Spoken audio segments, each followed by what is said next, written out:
Is your Mitsubishi Outlander key fob not working as reliably as it used to? Reduced range or intermittent operation are common signs that the CR2032 battery needs replacing. This video covers Outlander models from 2008 to 2021. Signs of a dead battery include reduced range or intermittent operation. To begin, you'll need a CR2032 3-volt lithium coin cell battery, a small flathead screwdriver or coin, and optionally gloves to keep the battery clean. The process involves carefully prying open the fob's plastic case.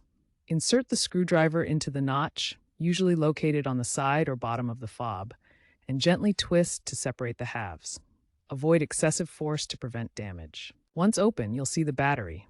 Note the polarity plus side up before removing it. Then, insert the new CR2032 battery with the positive side facing up.